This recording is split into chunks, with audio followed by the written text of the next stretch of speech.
Come to order this fifth day of February 2026. The time is 6:35.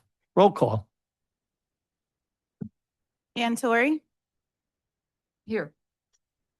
Yeah, you just have to press it once and it's on. Yeah. Ray Mass? Here. Greg Fitzgerald? Here. Jonathan Gilday? Here. Anna Cruz? Here. Vincent Light, absent. Paul Cagno? Eugene Horowitz? Here. Chris Havens? Here. Dorothy Carrillo? Cirillo. Cirillo, I'm sorry. Okay, and Rebecca Finn is not here. Okay. In accordance with New Jersey law, notice of the written meeting has been published in the Asbury Park Press and the Two River Times. Notice of this meeting has also been placed on the online version of the Asbury Park Press. The said notices advised as to the 2026 meeting dates, meeting locations, and meeting times. Additionally, in accordance with New Jersey law, notice of the meeting will also be published on the municipal website. The notice of this meeting has also placed on the New Jersey Secretary of State website once the same has officially been established. The notice was also placed on the municipal bulletin board and filed with the borough clerk. As a result, the within meeting complies with the prevailing requirements of the Open Public Meetings Act Sunshine Statement as amended. And Mr. Chairman, I'm going to reduce that length of that. Please, thank you. This meeting is being tape recorded, and in the event the applicant uses the service of a court reporter, a transcript of the tapes, and the board requires a copy of the transcript. We'll break at about 8 p.m. for deliberation. Testimony heard this far in the conference room on the first floor. The board or the public is invited to attend. However, discussion between board members and the public is not permitted at that time. No new cases will be heard after 9 o'clock. Red Bank Zoning Board of Adjustment has maintained a policy cutoff hour of 9:30 for its hearings. Any applicants not heard this evening will be carried over to the next scheduled meeting. Pledge of Allegiance. Pledge allegiance to the flag of the United States of America, to the republic which stands one nation under God, indivisible, liberty, and justice for all. Okay. Okay, we have some administrative matters to take care of. Meeting minutes for January 15th. Somebody make a motion to approve. Move to approve those. I'll second.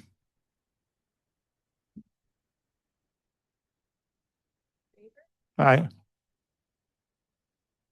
Okay, and we have, Ray, I'm sorry, I did have we're talking about the regular meeting from Yeah. last time. I did the regular meeting. Yeah, I'm sorry. There was one correction under, Oh, there was the executive. Oh, okay. oh, So you were okay with the executive? Okay. Okay, regular meeting minutes, January 15th, 2026. under the, yeah, my name was omitted from people who were sworn in, new term. That's okay.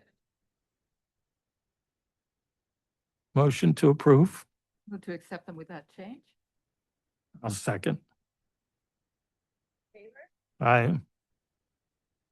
Okay, we have a few resolutions. First is the resolution of appointment for the board attorney. Mr. Kenny, you want to? Yes, you'll recall at the last time we were here at our reorganization meeting, the board voted in those motions, and technically the law says we have to have a resolution and an actually contract. So this just rememorializes what was done, the 4 appointments that were made. So just administratively, if the board is so inclined, and that'll authorize you to sign the various contracts. Okay. Yeah, we got- Yeah. We have the board attorney, board engineer, conflict attorney, and the conflict engineer. May make a motion? I'll second. Ann Torrey? Ray Mass? Yes. Greg Fitzgerald? Yes. Jonathan Gilday? Yes. Anna Cruz? Yes. wasn't here. Paul Cagnon? Eugene Horowitz? Yes. Okay, we have a resolution of extension for 196 Broad Street. Just ladies and gentlemen of the board, particularly the newer members. So we had previously approved a subdivision, and in New Jersey, a subdivision has to be perfected. Kevin, Uh, you have to turn on your mic. These oh. mics are really good now. Okay. So if So. you turn on your mic, they can't hear. Oh, okay. So we previously approved a subdivision. Now, we don't have too many subdivisions in Red Bank, given the developed nature of our town. But we approved a subdivision, and under New Jersey law, a subdivision has to be perfected within 190 days of when the resolution gets adopted.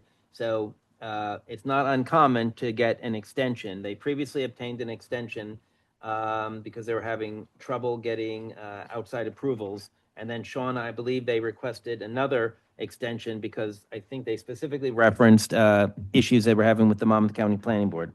And so if you adopt this resolution, we just extend the time frame within which they have to perfect. They didn't request a time frame, and Shauna and I just picked that time frame. I think we put in 6 months, Shauna. But that's not what they requested. So, I mean, you could go longer if you want. You could go shorter if you want, but that's the gist of what that's about. And everyone would be eligible to vote, even if you weren't here on the underlying approval. Can we make this the last extension we give them?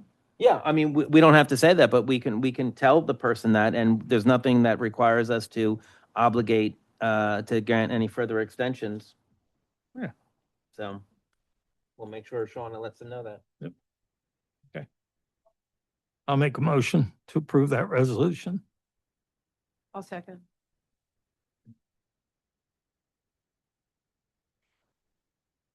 Ann Torrey? Yes.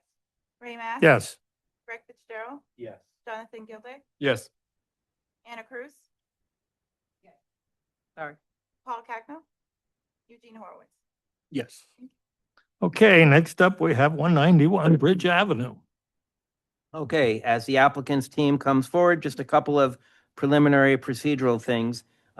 This is Dan O'Hearn, the applicant's attorney. And Dan, momentarily, I'm going to ask you if you could just, for the record, identify who the principals of your company are so we can just do an internal conflict check.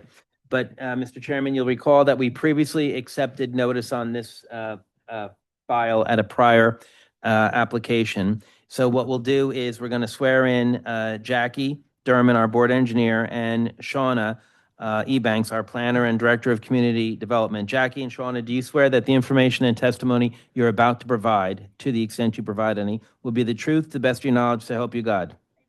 All right. Let the record reflect that both witnesses have been sworn, and we will mark into the record what we as a board have before us. A1 is the application package. A2 is the proposed addition/alterations prepared by Joseph Donato. A3 is a zoning permit denial letter dated August 19th, 2025. A4 is the zoning application. Well, I already marked that as A1, I'm sorry. A4 will be the T&M Associates Review Memorandum dated February 5th, 2026.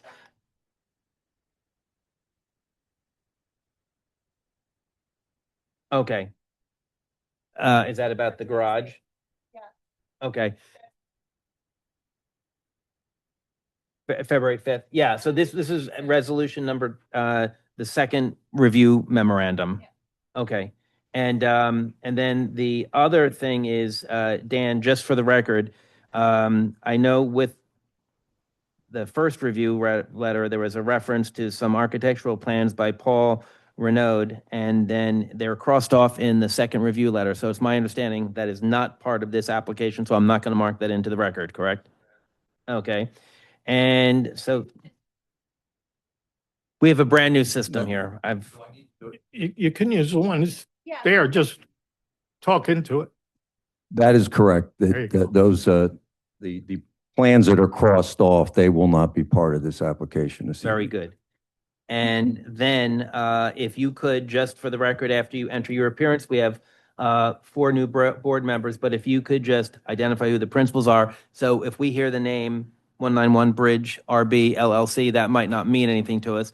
But if you hear the actual names of the people, you might think, hey, that's my cousin, that's my friend, that's my client. So we'll just do an internal conflict. So against that backdrop, we turn it over to Mr. O'Hearn. Good evening. Good evening. Thank you, Mr. Kennedy, and good evening, board members and other board professionals. Daniel O'Hearn with the firm of Burns, O'Hearn, and Ugal on behalf of the applicant, which is 191 Bridge RB LLC. As Mr. Kennedy requested, Paul Renault is you're the sole member of that LLC, is that correct? Yes, so it's a single member LLC. He's the sole member, and he will be testifying this evening on behalf of the applicant. Okay, so now we've heard that name. Does that disclosure create any conflicts or questions about conflicts or anything like that? Seeing none, we're good to go. Okay, thank you. Just briefly, just to preview the application, Mr. Renault LLC has purchased the property at 191 Bridge Avenue. It's currently a single-family home, 2.5-story structure. It does have a detached garage. What the applicant, Mr. Renault, is proposing to do this evening is to make improvements to the property and obtain approval to allow the property to be used as a two-family home, which is not a permitted use in this particular zone. Therefore, we're required to get a D use variance. And I do want to just address one issue. The plans as submitted included some improvements to the detached garage. After having an opportunity to review the engineer's second review letter, my client, in consultation with his professionals, has made the decision to withdraw that part of the application. So there will be no improvements made, no approval sought this evening with respect to the garage. It will remain as is, except for perhaps cosmetic improvements, but nothing. So that aspect. So really, what's before the board this evening is the D1 use variance to allow for a two-family home at this location and the associated improvements. So we will have three witnesses this evening. Mr. Renault, who will testify as the applicant. The applicant's architect is Joseph Donato, who is here. And then finally, we have Kristen Shepard with the Cofone planning consulting firm, who will provide the testimony in support of the D variance. So with that, I'd like to call Mr. Renault, Mr. Kennedy, if you need Sure. to swear him in. You know what? Why don't we everybody in. all witnesses all at once? If you could all stand up and raise your right hands, and why don't you come up to the microphones? All right. So all right. So Mr. Renault, we'll start with you. You could just state your name and address, please. Paul Renault, presently at 24 Sunset Terrace, Tenafly, New Jersey. And it's Renaud. Correct. Okay. And you are the principal of the 191 Bridge RB LC, correct? Correct. Okay. And sir, state your name, please. Yeah, Joseph Donato, D-O-N-A-T-O. I'm a licensed architect in the state of New Jersey. I'm located at 14 Route 4 West, River Edge, New Jersey. Okay. And ma'am? Hi, Kristen Shepard, C-R-I-S-T-E-N-S-H-E. I'm sorry, C? C-R-I-S-T-E-N-S-H-E-P-P-A-R-D. Hard to spell. Okay. I'm a professional planner licensed in the state of New Jersey. My license is in good standing, and I'm with Cofone Consulting Group in Red Bank. Thank you. So if you could all raise your right hands. Do you swear that the information and testimony you're about to provide will be the truth, the best of your knowledge, to help you God? All right. And just for the record, Mr. Donato, Ms. Shepard indicate that license and certification is current and up to date. Same thing with you, your license and everything Yes, I've up to been date, licensed in good since standing. 1992, my own practice since 1905, and in good standing. Yes. Okay, thank you. Thank you. And Dan, could I just ask your client just 3 quick questions that I'll need for the resolution, then I'll turn it over to you? Yeah, yes, you sure All can, right. Mr. So Kennedy. the LLC is the owner of the property? Yes. And how long has the LLC owned the property roughly? 3 months. Okay. And Dan indicated there's a single family home there? Yes. And is it occupied? No. Okay, so it's vacant. Thank you. Okay, thank you. Mr. Kennedy did some of my work for me. Mr. Renault, and just for the record, because I put it on on the record as your attorney, but can you confirm for the board that you are withdrawing that part of your application regarding the improvements to the detached garage? Yes, I am withdrawing that part of the application. Okay, thank you. If you could, Mr. Renault, you just testified that you've owned the property for 3 months. If you can just explain to the board why you want to convert this from a single-family home to a two-family home. Well, basically, we're looking to move down here on a permanent basis. And as my wife and myself are over the age of 65, it would be nice to have either my kids, we have kids out in California that may want to move back, or if that doesn't happen, then possibly an individual to rent the upstairs, so that it gives us a little help. That's really the situation.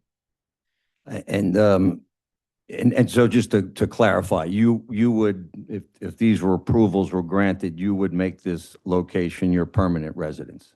That's correct. And in one of the units, you would live there, and who else would be living there? My wife. Okay, and nobody else? No, Okay. And how many vehicles would you have then for you and your wife? You'd have 2 vehicles? 2 vehicles. Okay. And if you could just explain to the board, obviously we'll have Mr. Donato who'll put a little more meat on the bones, but just the nature of the improvements that you want to make to the home, and again, why you want to make those improvements to the home. well, I bought the house from a realtor or a real estate developer who, I guess, they had gutted the interior, so right now the interior is gutted, and I actually bought it for the garage. So, but at any rate, why do we want to move into the town? Because we're up in Bergen County. It's getting a little congested, a little confused. We're right over the inbound for Teterboro, so we're getting, your private jets are coming over our house all the time, and it's just this is a nice area. Love the fact that we're close to the water, and my wife she loves the beach, and she's 15 minutes from the beach here. So that's the reason why we want to move down permanently. And just generally, what are the improvements you'd like to make to the home that your architect will testify in more detail to? Right. Well, when I saw the survey and I realized that we had a variance for the side yard and for both yards, and the back end of that house is not in good shape. So I thought, well, here I can remove that variance, get rid of that bad end of the house, and put a little addition on there that would not have a variance. Will be 10 feet from the side yard, and we'll have a nice, back end of that house. It's only 1 story. And so there were some questions and comments, I think, in the review letters by the engineer. The proposal is to not demolish the entire structure, just to basically, I guess, remove part of the rear part of the house and then make some improvements in that area. That's correct. Yeah. Just the rear part. Just a couple, I'd like to just have you put some testimony on some of the review letter comments. They asked if there's any proposed expansion of the driveway. No, the driveway is existing from the street back down to the garage. It's been damaged from when they removed the underground storage tank, and the rest of it is not in good shape, so I would have to probably replace the whole thing. But it would not, I wouldn't change the size or shape or anything like that. I think that's all I have for the applicant, and obviously we turn it over to the board now for any questions. Any questions from the board for the applicant or Mr. O'Hearn? Any questions from the public for the applicant or Mr. O'Hearn. Okay, go on with your next That witness. that concludes. The next witness is Mr. Donato. Thank you, Mr. Renaud. Joe, I'll just turn it over to you. You want? Good evening, Mr. Chairman, board members. Speak into the mic, please. Absolutely. There you go. Thank you. So yes, I'm the applicant. I've known the applicant for almost 30 years. I did work with the applicant previously throughout our relationship. But this site was a property that him and his wife had chose to move down to Red Bank. And currently, what's unique about this property, it's in a diverse neighborhood, different uses. Our planner will get into this more specifics of what's surrounding. But the property at 191 Bridge Avenue is 50-foot wide, 150-foot deep, conforming as far as size and lot area. The current topography starts from the curb and actually continues downward toward the rear about 4 feet. So these are the plans that were submitted to the board, which I have on my easel. Sheet A1 shows the existing conditions of the property. So currently, there's two non-conforming setbacks to the property. We have where 30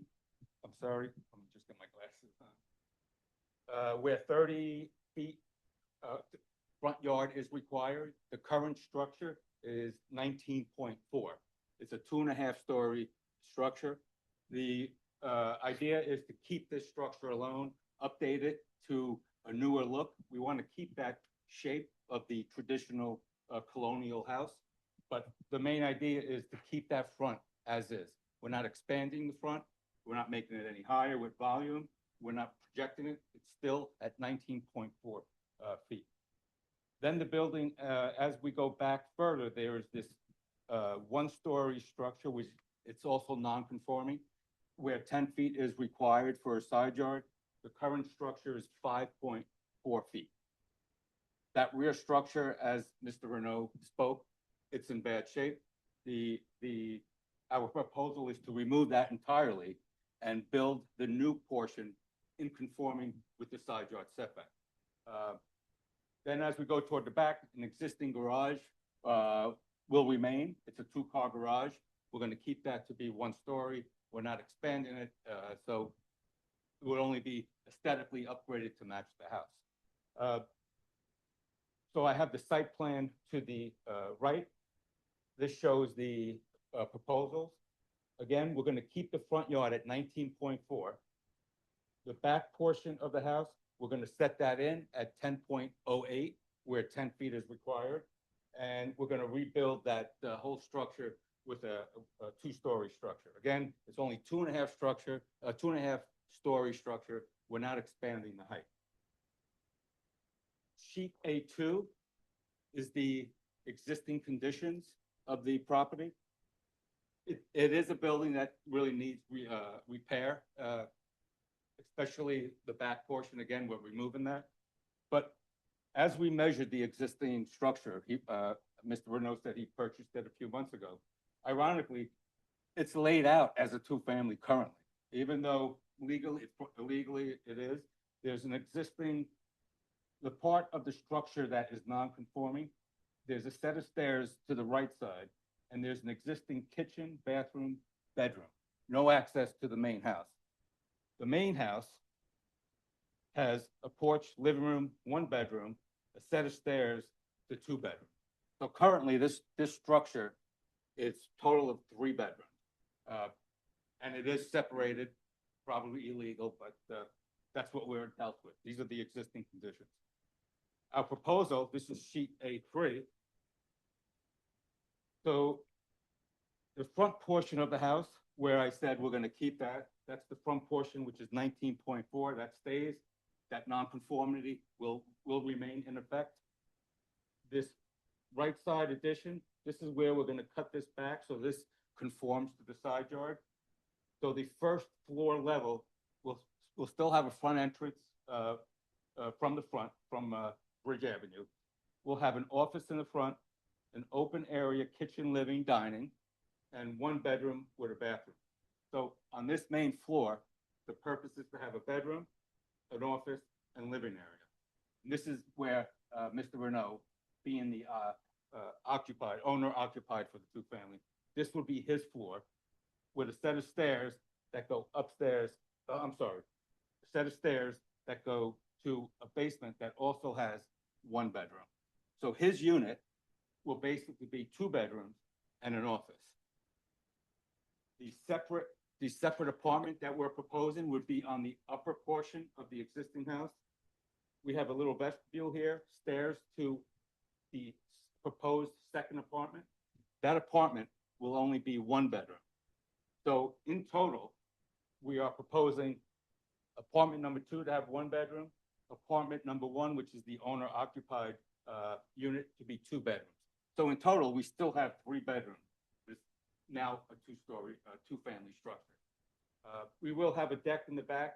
Our proposal was really to strip the new siding, new roofing, new windows, but the aesthetics, the fourth sheet is just like it's a perspective of the home with the garage. Again, this whole entire garage structure is not included with this application to be expanded. It will be aesthetically improved to match the house, but this is the garage that we are not proposing to expand.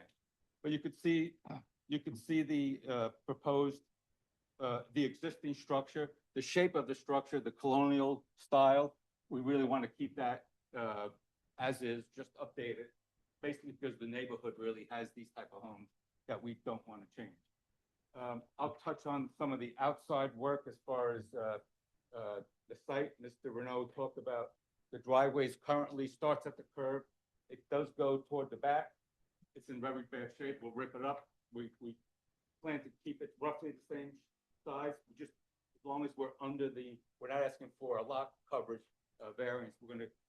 We'll have AC units, sidewalks, decks, all within the existing coverage.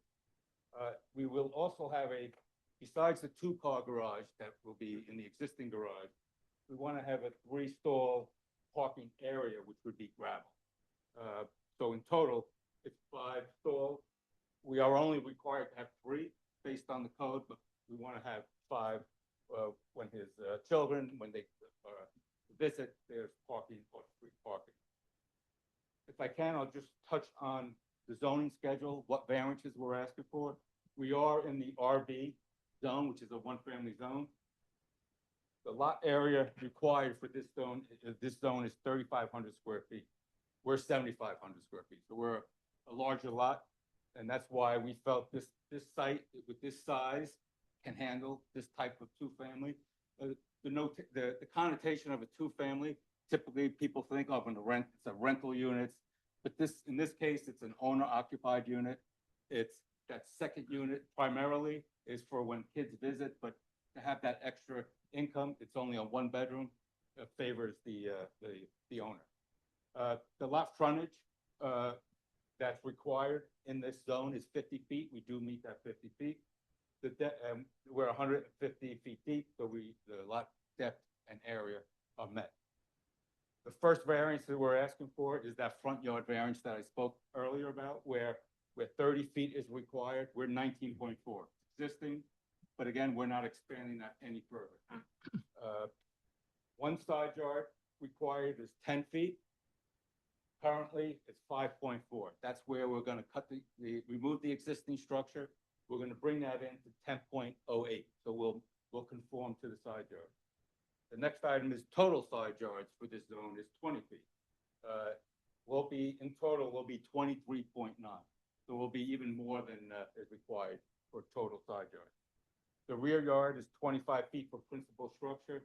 Will be 81.4, 81.43 feet. For plenty of room. There's townhouses to the rear of us, so we're beyond the 25-foot setback. The total height, we're at 2.5 stories, is permitted at 35 feet. Again, we're at 2.5 stories, 32 feet. We're not adding height to the structure, so we're going to keep the roof structure as is. And And I'll touch on one other thing. There is an existing attic. If you look at this window in the front, that's an existing attic. We are going to keep the attic. It will have access from that second apartment, strictly storage. It's, no bathrooms, no living space. It's strictly, will be storage. As far as I left off with height, lot coverage is the next, where 40% is required. With all these improvements, the walkways, the addition, the deck, we're at 39.61%. So we're not asking for a variance for coverage. Then there's some other items, minimum floor area is 1,000 square feet. We're 1,607, so we're above the minimum. There's a minimum first floor area of 700 square feet. That first floor is 1,085, so we meet those criteria. Then we have an AC unit setback where 3 feet is required. We're putting them on the side of the house. We're about 12 feet away from the property line, so they meet the setback for utilities. And then the last item is the parking, where 3 stalls are required. We're proposing 2 inside, 3 outside on the gravel path, and for a total of 5. So that covers the improvements. Mr. Renaud really will, as far as windows, siding, roofing, will bring this up to current standards of exterior aesthetics, and also fire ratings, smoke detectors, any code items will all be up to current date, should this be approved. I think that, in my opinion, it's bringing this older structure, keeping the shape and of that traditional look, and we feel positive about this application. I got a question about the garage. Sure. You said you weren't gonna, you took that off of the plan, but you said you're gonna do some work on the garage. What's the plan? Kind of work are you gonna do in the garage? So aesthetically, the siding, roofing, the roof is in bad shape. You're Okay. probably going to replace the roof, but we're not asking for a height variance. We're not asking for a second story. The application, a part of that item was a bathroom, a work room for him. Right. That's not going to happen. There's no plumbing, no water, no. Okay. Strictly a 2-car garage and in the height. Okay. Any other questions from the board? Can you talk about the dormer, the reason for the dormer on the, in the attic, the extra dormer? Well, the added dormer, based on your rendering. So we could take it out. It was really. Well, no, I just wanted to know whether or not, so, in the ordinance, it says that it's a 2.5-story building and that's what's permitted, so I want to make sure that the attic space is 1/3 of the second floor. That's so correct. Yeah. Any clear height is under 7 feet, so it's not gonna be finished for living space, so that 1/3 will Mhm. not be triggered strictly storage. Okay. And we could have collar ties at 6 feet. Yeah. because it's The real- dormer is fine. I just wanted to know what the square footage was for the second floor and for that attic space. Sure. I'd like to ask you a clarification about the expansion of the driveway. You said we won't be expanding the driveway much, and then, Right, so. am I getting, It's, oh, I'm sorry. I'm sorry, in the gravel lot to provide the total of 5 stalls, I think there was an extra 3 stalls in the gravel lot, is that right? Okay. Is that gravel lot with the 3 stalls existing, or is that gravel lot being No, added? it's not existing. Okay. It's proposed to house 3 cars. And are there plans to maintain like the current drainage patterns? So currently, the leaders just go to the ground. So as far as engineering, we haven't proposed any tanks or anything like that. I guess if engineering has any idea if we should, we would. I meant to specifically to mitigate the stormwater runoff of the new gravel lot. Right. Yeah. Well, the gravel would probably seep into the ground, right, because it's not paved.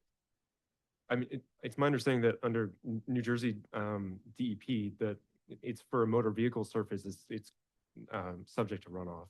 Okay. Yeah. If we had to, we can provide drainage tanks Okay. in the site. All right, thank you.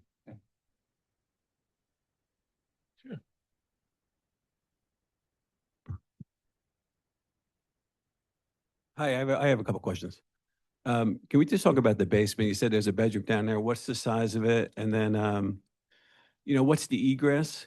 How was someone to get out of there? Is there a window down there? But Sure. tell me about the basement. Absolutely. So if you look at this front, and I apologize, I kind of ran through that one. So the original part of the house, which there's an existing basement, it's 6 feet, 4 inches high. That's storage and utilities. This back area, which is currently there, but we're demolishing that part, rebuilding it. There's access from the kitchen of the first floor, has access to the basement. Then there's a window well for egress, for fire on the right side. So that total addition is, in the back is 16 feet, 9 inches by 26 feet. And that's the total bedroom, closet, the stairs, an open area. The bedroom area is 14 by 11. Right. And there's an egress from the bedroom, meaning there's a staircase that goes from the basement to the exterior of the house, or you have to go upstairs from the interior into the kitchen and then exit? No, so if I'm on the first floor, there's a set of stairs, you go down to a landing, that will go up and then continue down to the basement. So it's I'm midway. so So confused. there's- Is there, and I'm not, I guess I'm just hearing it wrong. All I want to know is, if I'm in the basement, is there a designated set of stairs to get me to the exterior directly from the basement, or is there not? You'd have to go up, so there is. Yeah. You have to go up to a landing, Okay, 7 or 8 steps to a landing. Yep. I can go to the kitchen okay, on the first floor or out. okay. So not a separate exterior, No, it's there's not not a separate. Entrance, separate exit, no, exit. You would have to come into the house. Okay. Which I would see the kitchen on the first floor and then go down. Yeah, and there's windows down in the basement also? There's one egress window well. And then a closet, and that's how we're calling it a bedroom, right? That's how it's Yeah. legally a bedroom. Okay. Correct. And then, how many other two families are there in the vicinity of this house? Are the neighbors also two families, or are they single family? Our planner will get into that, Okay. and you'll see that it really is a diverse 1, 2s and multifamilies. Okay. Yeah. Okay, so you don't have any testimony with respect to, the character of the neighborhood or anything like that? That's for the planner? Yes. As far as the character, we want to keep our aesthetics of this traditional colonial looking Mhm. house, which is predominant in the neighborhood. Yeah. So we're not looking to make this a contemporary, we want to keep that traditional look as Mhm. far as aesthetics. As far as aesthetics, okay. And the contemporary look, though, that in the drawing seemed to be a more modern look, right, with the black windows and the things like that. So is that just is that an actual rendering, or are those the materials that you're planning on using? I would have to ask Mr. Renault as far as, I believe windows, as far as color of windows and siding. Maybe he could touch on that, but.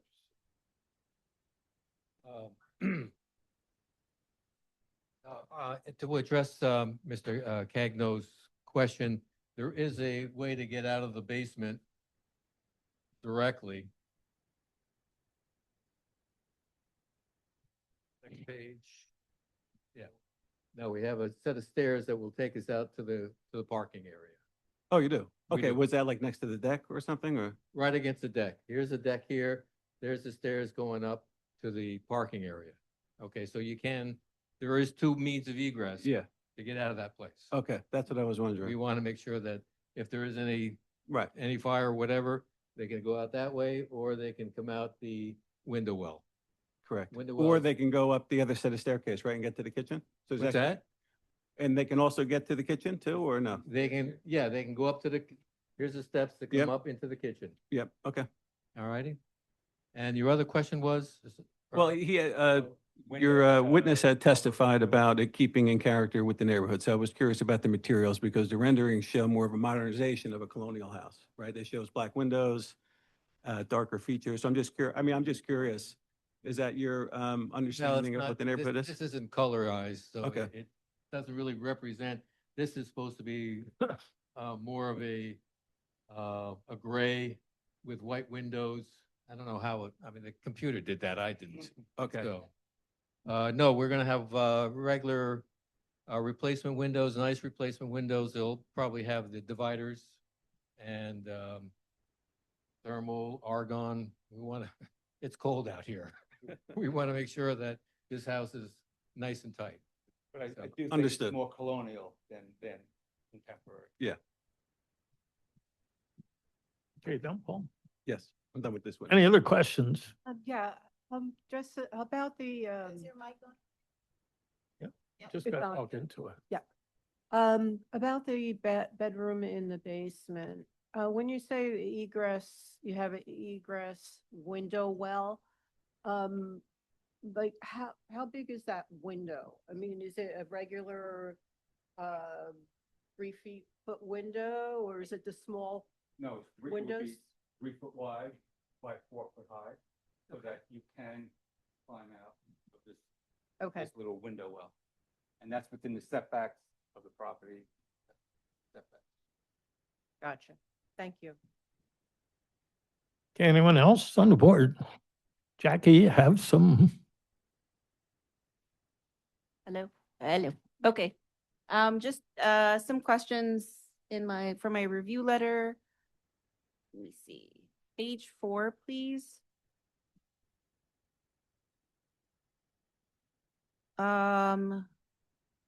If you are approved, we just need to see that you don't show a proposed building height on your plans. Okay. Can you confirm what that building height is? So it's Your 32 proposed feet, building but height- I could, You'll set of plans, meet the height of the. show, okay. I So I'm can sorry, show it's that. 32 feet? Yes. Thank you. 1.7, page 4, we talk about the attic floor plan. We would just need to see that on a revised set of plans to confirm that a third will not, third will not be, it's not more than a third of 7 foot high. We could do that. And I had those plans on the previous submittal, but we can put in the back and I'll put a note. It's not, it's 1/3, I think it's 7 foot. Yep, Can you be- can't so go, It won't be, it won't even be 7. okay. Can you just go back to we're trying to clarify what is being repaired in terms of the driveway and walkway? I don't think it was really clear Sure. on the plans. So currently, if I'm on Bridge Avenue, there's a walkway that goes to the front stairs. Then there's a walkway on the entire front. And then it continues all the way back to that existing 1-story on the right side. That was the entrance to that illegal apartment. Our proposal is to remove that entire walkway on the right side. Remove the walkway along the front. We will still have a walkway from Bridge Avenue to the front steps. And Okay, so that's the front and side portion of the property. We are proposing a deck on the back and another walkway from the deck to the driveway. gotcha. Okay, so, all right, we maybe just clean that up in the resubmission because it wasn't really that clear. So it looks like you have 2 existing driveways, is that right? There's one driveway in the front that continues up along Okay, and connects to the 2-car garage. yeah, It's in bad shape. We're gonna replace it in its current. It may get a little bit wider as we get toward the back, but we want to be within the coverage. And within that driveway, as I get to the back, I'll have a walkway to the Yep. deck. But all the other walkways on the right side, front will be removed. And I could label what's being removed. yes, please. Yeah, and are you replacing it with concrete or pavers or, you know? Big concrete at this point, the walkways, the new walkways.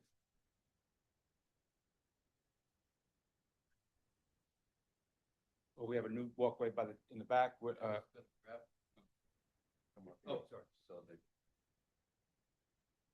The walkway from the parking area to the garage would be the same material as the parking area, just gravel, pervious coverage. What about in the front? That's existing. You're not replacing that or changing, you're not, What's that? You're not going to replace that? That's No. not, okay, No, but we're just taking out all the others. okay. All right, so you're just taking it out, you're not replacing Correct. what's there. You're just I can make removing. it more clear that we're cutting from the existing sidewalk to the right. I'll make it That's clear gonna be what we're removed. removing. Okay, We are proposing a walkway, gravel. okay. Yep. A gravel walkway from the deck to the driveway. Right, same material as the driveway. Thank you. Screening of the HVAC units, item 2.5. We have an So we ordinance, can comply with screening, whether it's landscaping or however, okay, so you'll comply with that? yes. Okay,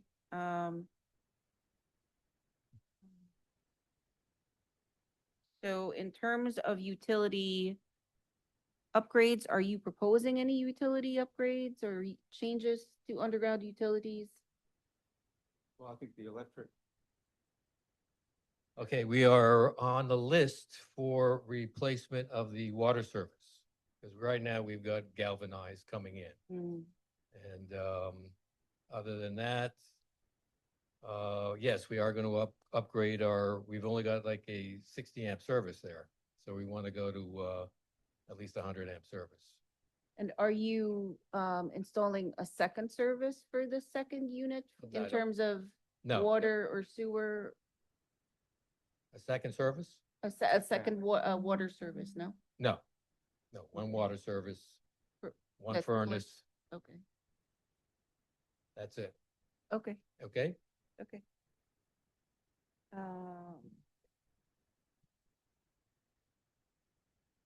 Are there any trees that are proposed to be removed? Up that huge oak. We have a huge oak. I mean, it's massive, and then we're just gonna hopefully maintain that tree and keep it well fed. Can you point on the plan to where that is, please? It's gonna be right in the front corner. Okay, so you shouldn't be, there's no construction other than removal of the walkway, so I Yep. can't see the roof being damaged. Yeah, and to answer your question, the area that we're proposing the addition at the moment is all concrete. It's a big concrete patio that's all cracked and broken, and we're gonna remove that, and that's where the new addition will go. okay, thank you. Okay. You know, yeah, I'm sorry, Ray, I just have a couple more questions. Unless someone else had to go, did I cut somebody off? Yeah, so I just want to further, what she was saying. With respect to the two-family, though, you're putting an apartment upstairs, but you're not gonna, it seems now would be the time to split the utilities, right? To get a separate electric, perhaps separate gas, right? Because water sewer, I understand, because it's from the town, right? And it's gonna be in the owner's name, but how do you really accomplish a legitimate two-family? By having one electric bill and one gas bill? What is the plan for that? Well, that's an interesting thought, and I have been working on so many other things. I haven't actually thought about that, but you may be right. It might be easier just to bring in a second gas service and the second electric service. No, I don't think I don't think we'll go with a second electric service, but I think maybe water. I have seen where owner the rent is included with utilities. Yeah. So, and in this case, I really believe that part of this two-family at Mhm. most times or certain times will be for his family. Sure. So Yeah, also though, if it was to get approved, the truth, if you're going to increase the value, right, it seems to make sense for the next buyer to have Take that in. handled now. Absolutely. For that. That was just a thought that I was thinking. I don't think I had anything else. Did you have something? Okay. Any other questions from the board? Any questions from the public for Mr. Donato? Okay, close that. Your next Yes. witness. Our next and final witness is Kristen Shepard, the professional planner. Not at all.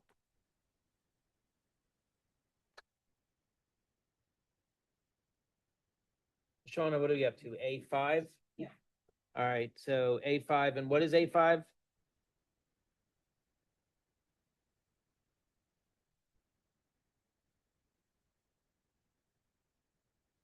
Got it.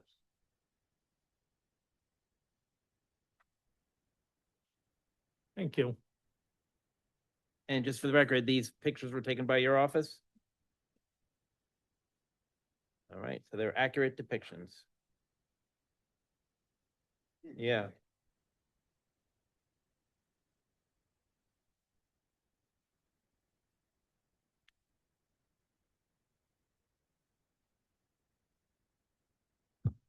Testing, okay. So hi, everybody. As you know, we're here to talk about the D1 use variance, which is to convert the existing single-family home into a two-family home, since this is not a permitted use in this zone. So given that, my testimony is going to address the positive and negative criteria, the Medici reconciliation, and the consistency with the borough's master plan. So I'll start with the special reasons, the positive criteria, which is particular site suitability. So in my professional opinion, this is particularly suited use for this site, given that the existing structure already exhibits scale, massing, and vertical configuration typical of the multifamily residences along this portion of Bridge Avenue. I will get into that into more detail down the line of my testimony. And as testified by our previous professional, this site is larger than some of the surrounding sites in this area, so we believe that this is a particularly suited use for the site. It also can adequately support off-street parking with this use. So moving into the positive criteria for advancement of the zoning purposes, statutorily, we're only required to advance one purpose, but I do believe in this case multiple purposes are advanced. I believe purpose A of the municipal land use law is advanced, or I'm sorry, excuse me, purpose E. And that generally is speaking to the appropriate population density in the area. So in this case, this adds one modest residential unit within an existing home. It is consistent with surrounding 2 and 3 family dwellings on Bridge Avenue. It represents gentle infill rather than overdevelopment. And it also maintains neighborhood scale and character. I also believe that purpose G is advanced in this case, and that is speaking to providing sufficient space for residential use. So it's kind of similar to purpose E, but in this case, it adds housing within an already developed residential corridor. It makes efficient use of existing infrastructure without expanding the development footprint, excuse me. And then finally, I believe purpose J is advanced in this case, and that is conservation of resources and prevention of urban sprawl. So this is promoting an adaptive reuse of an existing housing stock. It supports sustainable land use by reinvesting in developed areas and reducing pressure for outward development. So I believe that those municipal land use purposes are advanced in this case. So I will now move into the negative criteria, which is a two-prong test, a two-prong analysis. And that first analysis is to determine that there's no substantial detriment to public good. So in this case, the building remains residential in nature, no commercial activity is introduced, the neighborhood character is maintained, adequate parking is provided on site, and the proposal, as discussed previously, includes some exterior upgrades to the primary home, which will significantly increase curb appeal over the existing structure. And the proposed renovation will eliminate the existing non-conforming side yard setback that was referenced in the board engineer letter dated January 12th. And then that second prong is that to ensure that there's no substantial impairment to the zone plan. So in this case, Bridge Avenue contains numerous homes that were originally built as single-family homes and are now legally operating as multifamily 2 to 3 homes. So I will now draw your attention to the exhibit that I brought. So in this exhibit, this is looking at the property in question, which is highlighted in a red dotted line and filled in with yellow. Going north up on that, along that street here, just 0.1 miles, you're encountering a number of single-family converted homes into legal 2 and 3 family residences. And in fact, this is just a small depiction of those homes. There are actually 67% of those homes within that 0.1 miles are actually north on Bridge Avenue are legal multifamily homes. And that information was pulled from the Open Public Records Search System for tax property info. So in my professional opinion, this exhibit demonstrates that multifamily residential use is an established development pattern in this area, making this proposal compatible and contextually appropriate. Therefore, I believe that the variance can be granted without undermining the intent of the RB zone or creating an adverse precedent. So with a D1 variance, we talk about Medici reconciliation of omission, or essentially why this type of use hasn't been listed as a permitted use in this zone. So I believe that this is not necessarily inconsistent with the intent or purpose of the RB zone, residential zone in the master plan. I believe that Bridge Avenue already contains a concentration of 2 to 3 family homes, which reflects a mixed density residential character that has evolved over time. So I believe where the omission can be granted is that this is a permitted use that has been given, and it does not reflect current neighborhood conditions. It reflects current neighborhood conditions, and it represents a zoning framework that hasn't fully adapted to existing development patterns or adaptive reuse of housing stock. Furthermore, I believe that this proposal is consistent with the 2023 master plan. So there are a couple of elements in the master plan that I'll reference. One of them is on page 22. It's emphasizing balancing reinvestment with preservation of neighborhood character, and recognizes that smart redevelopment can revitalize existing properties. And that's in the vision section. And then in the land use strategy section on page 95, it's mentioned that Red Bank is trying to encourage housing diversity and reinvestment in already developed areas rather than outward expansion of other areas that have not been developed. So with all that being said, it is my professional opinion that the application statutorily meets its full burden of proof required for the requested variance relief, satisfies both the negative and positive criteria, and can be granted without substantial detriment to the public good or to the zone and master plan. Thank you. Okay. Any questions for this witness? You know, is there a hardship if it's not granted? You're asking if the board does not grant this variance, is that a hardship on Is it the a hardship applicant? on the owner of the property? Is it a hardship on him if it's not granted?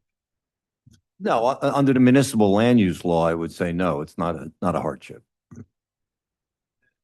The homes that are outlined by the blue dots or blue, that are outlined in blue, Mhm. those are all in the same zone as the subject property? They're all in the RB zone. And they're all legal two families or just being used as two families? They're all legal 2-family homes. If you go into the website that I referenced, they're all listed on their tax report as multifamily.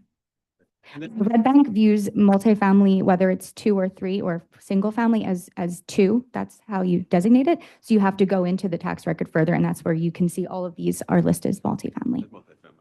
And was this property, is there any, were you able to find if whether or not this was in fact used as a 2-family in the past? You know, like when was the last time someone lived there and what was the situation going on there? From property records that I was able to obtain from this home, I couldn't go as far back as to find anything that signified that this was multifamily, legally at least, but I don't know if my client or the attorney has. I don't have any, Mr. Cagnone, information on that. I don't know if Mr. Renault has any information on the prior use, whether it was ever used as a 2-family. I assumed it was. I have plenty of. Yeah. I can only assume it was because I'm still getting mail from numerous numbers of people. I mean, that's all I can say. And when I came to the property, I thought it was a 2-family, and that's why I purchased it. Then I realized that we're in a single-family zone. That's why I'm here.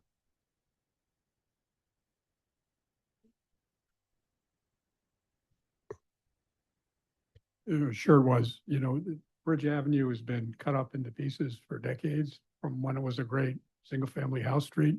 It was really the worst part of the west side in some ways, people told me, for occupancy uses and overuse. And it's starting to come back. There've been a few cut rehabs of single families that you've noticed, right? Yeah. And there've been the 2-family changes. And there's more owner occupancy now on Bridge than there has been for 10 years ago.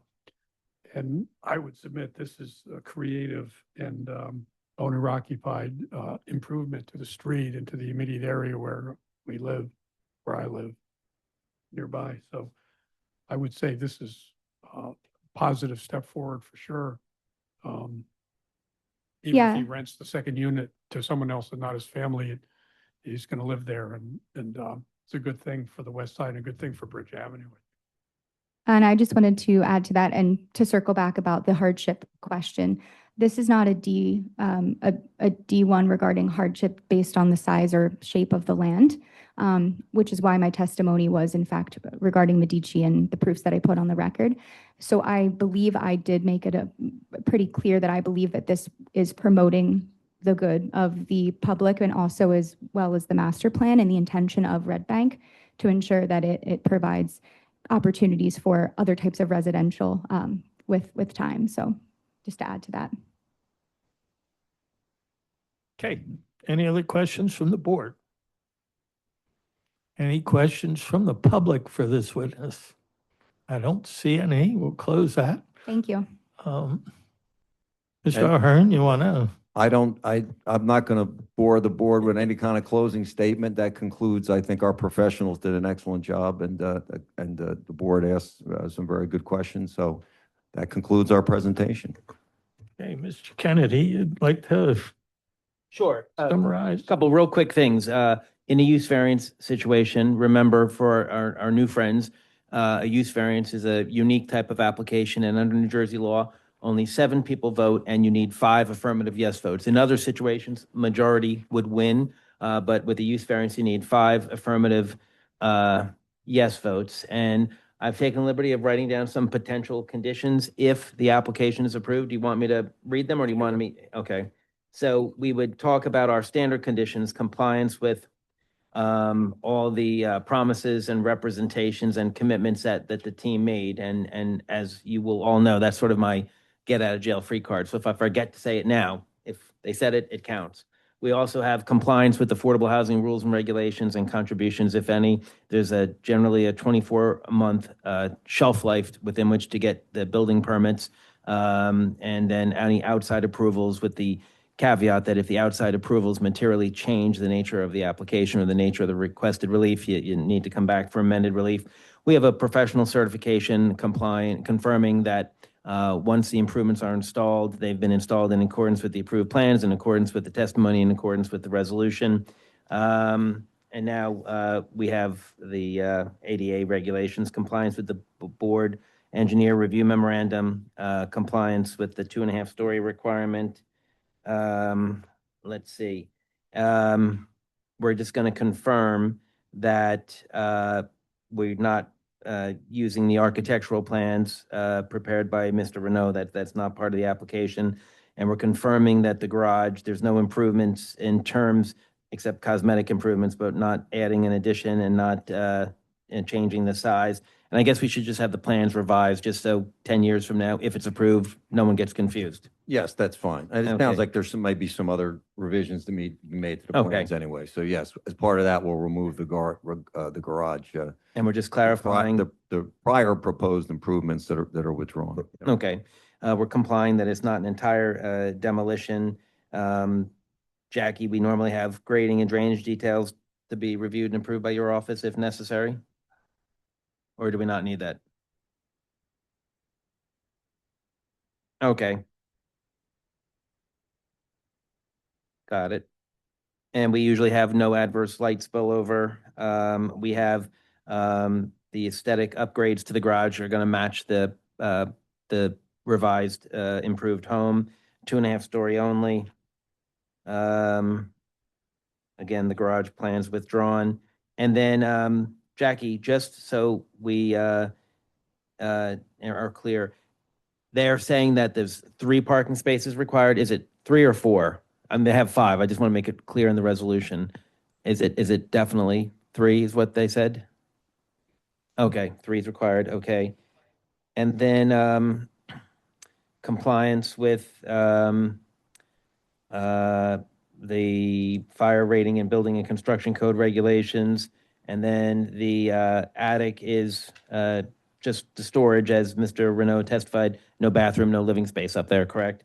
And then let's see, all those improvements that you talked about. And then Jackie, you and Shauna, you would just wanted confirmation on the plans that the attic space meets that 1/3 rule of the floor beneath. Is that how I say it? Okay. And let's see. Now, I think the architect testified some drain tanks on site. Is that a condition, Jackie, and that you'll review the details? Yeah, I don't, no, just, yeah, I just, my clients know, I don't know, I think he said that we would consider it, but I don't know Okay. that that was, agreed to. You want to just speak to that? Yeah. Due to the lay of the land, everything is sloping back down towards the back end of the property. And it's all sands. And even I've been there with the heaviest rainstorms and there is no puddling of anything. It just goes right Okay. on down. And even the parking area would be somewhat slanted so that would be, and it's pervious, so it's going to hit and go right through. And Jackie, when they submit their building permits, if there's an issue, you'll see that? Okay. Got it. And then the window well egress, obviously in the basement, complying with building and construction code regulations, 32 height confirmation. And Jackie, you wanted the attic floor plans detailed. I think that was that 1/3 rule. And you want a driveway and walkway repair details on the plans, confirming that there's only one driveway. And you want it labeled what is being removed. The walkway will be gravel from the parking area to the garage, and then gravel walkway for the deck to the driveway, screening of the air conditioning. I guess we're just saying replacement of the water line,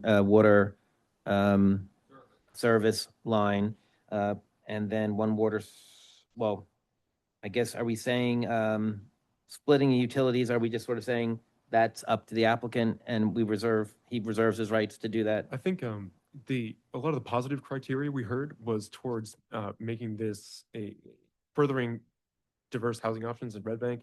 And I do think the splitting the utilities would go a long way to making this an honest 2-family unit as opposed to a Okay. unit and an apartment for family. So that appears to be a request for a condition that split the utilities. Is that something? Okay, got it. Thank you. And then, Shauna, from the category of, knowing a little about a lot, I remember, I just don't want, if the application gets approved, I don't want to, jam these guys up, but wasn't there something last year when someone was replacing an existing driveway and for some reason that triggered a variance? Oh, that, like I said, has nothing to, okay. And then, let's see. Kristen, I thought your outline was excellent, and if it's okay with you and Christine Cafone and Dan O'Hearn, you can maybe send me your copy of that outline. And we had, I think that was the gist of the, Yes, we will, she will provide the copy of the outline, Mr. Kennedy. thank you. Christine So- said you'd be looking for that, so she already gave me your email address. Very good, very good. So, Dan, are those conditions okay to you and your client? They are, Mr. Kennedy, thank you. All right, and I guess more importantly, Mr. Chairman, are those conditions acceptable to the board members? Well, I think if somebody makes a motion and we vote on it, we'll find out. Good enough. Somebody like to make a motion to Motion. approve or deny? I'll motion. To approve? Yes, to approve. Second.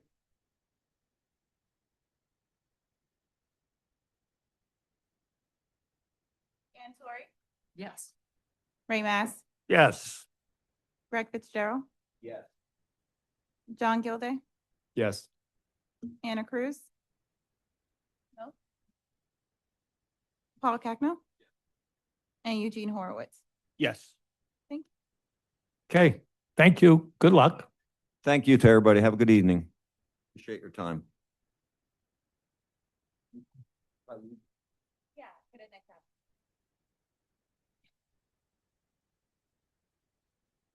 Thanks, Phil. It's gotta be. I like her better because she's, is that Christine Capone's daughter? I don't think so. No. Yeah.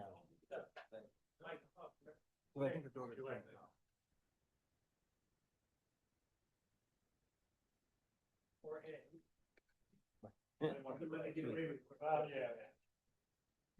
Okay.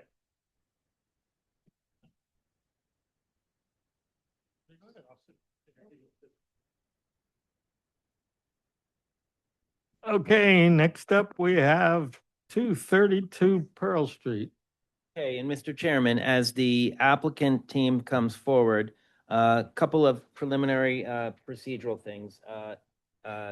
Number one, we're going to swear in, again, Shauna Ebanks, professional planner and director of community development, and Jacqueline Derman, our board engineer. Ladies, do you swear that the information and testimony you're about to provide, to the extent you provide it, will be the truth, the best of your knowledge, to help you God? Okay, let the record reflect, both have been sworn. And what we're going to do is we'll mark into the record what we as a board have before us. A1 is the application package, and A2 are the plans for the new single-family residence prepared by Edward O'Neill, and that's dated October 28th, 2025, consisting of 3 sheets. And A3 is a survey prepared by Morgan Engineering and Surveying, dated May 30th, 2024. A4 is going to be the T&M Associates Review Memorandum dated January 2nd, 2026. And A5 is going to be the resolution that this board adopted with regard to this. It was a denial with regard to this application. And that was, vote was from April 17th, 2025. And it was adopted June 19th, 2025. Kevin? Yeah. Not with regard to this application, but with regard to a prior application. I'm sorry, with regard to the site, yes. And ladies and gentlemen, this is Kevin Asadi. He's the applicant's attorney. And Mr. Chairman, I spoke with Mr. Asadi today, and I just wanted to go over, if I could, at the risk of overstepping my bounds, just go over a couple of unique procedural things. Just because this was a previously denied application. Right. So just for the record, this A5 resolution of denial, I just want to read from the resolution on page 36. This was an application back then, it was in 2025, to construct a single-family home at the site.